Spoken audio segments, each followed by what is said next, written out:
I once came across a beautiful quote that asked, "What if the cure for cancer was trapped inside the head of someone who couldn't afford an education?" One cannot have privilege without the disadvantage of others, for privilege is built from a surplus which is gated for all but a few. So how do we know which side of the gate we're on? That's a question only you can answer.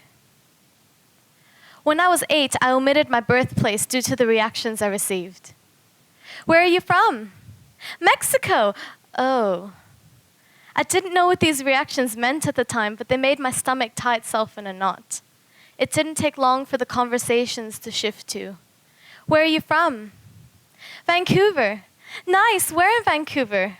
And so on. When I was 9, I was angry with my mother because it was rainy, cold, and we were taking 3 buses home.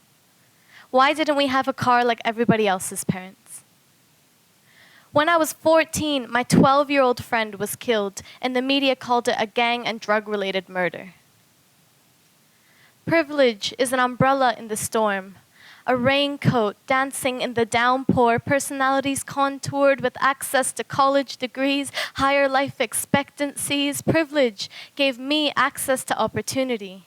University, although I never got to start, my privilege was the jump start to all the planes I've ever taken. It's being able to use my voice to awaken. It's being able to use my voice to make up for what was taken from me.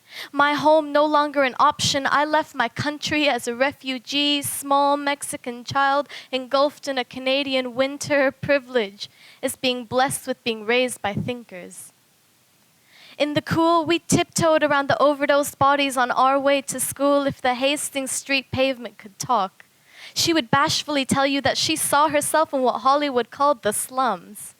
Our environment was the sum of heroin and crack-lined streets within a first-class city, combined with large classrooms and a lack of job opportunities. Teachers growled at me for falling asleep in class during attendance checks the morning after a late-night police raid in my apartment complex. Privilege is complex. Privilege is intersectional. It's a current cutting across the vastness of your oceanic being. You are an oceanic being with tides to balance your seasons, your reasons, waves to call upon when you just need time to breathe in, breathe out. Let your wind flow, let it become a sea breeze, let it become a cyclone. You are a force unreckonable. Your bones are made from stardust and moonstone. Your words are a stepping stone.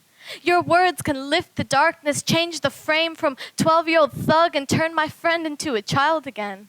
Campaign against injustice, put vibrancy into the mundane. To be human is to be humane. Make the 8-year-old me proud of her heritage, stand against the inheritance of rights based on the imperative connotation that skin color, class, or gender marks our place in this world. We won't be misplaced.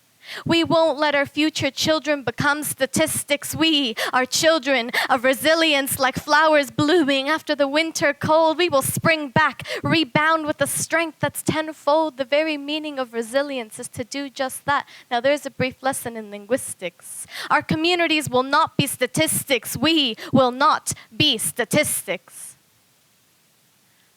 We greet privilege every day, whether it's for us or against us, whether we want to or not. To overcome the effects of privilege, we must understand what it is we're dealing with. Privilege, a special right, advantage, or immunity granted or available only to a particular person or group. These special rights may be granted or not granted due to someone's gender, age, skin color, culture, country of citizenship, sexual orientation, or socioeconomic class. Privilege is complex, intersectional. The same person that can be disadvantaged due to the color of their skin can still be privileged due to their physical ability. Another person can be discriminated against for their sexuality but still have privilege in the sense that their socioeconomic status is one of wealth. An unbalanced world happens when everyday people look the other way in the face of discrimination. We often undermine the small actions that compound into systems of power. And although it may be difficult, do not be afraid to challenge the person that makes derogatory comments about a group of people. Stand up against any of your peers that discriminate anybody. For you, it may be an awkward or embarrassing confrontation. For another, it may bring a moment of security and hope in a world that can at times feel hostile towards them. Change your language. Challenge your thinking. It all starts with you. A physically weak person does not run, hit, or throw like a girl. Ask Ronda Rousey, Serena Williams, or Kathy Freeman. A person's disability does not mean they do not hold a wealth of knowledge or experience. Ask Stephen Hawking. We often fail to provide opportunities as peers, neighbors, or community members. We often forget that small actions such as lending a book, lending a hand, or lending your time are monumental in the fight against inequality within our communities. We cannot change the fact that our actions affect the people around us. What people can and have been avoiding is their sense of responsibility to their communities.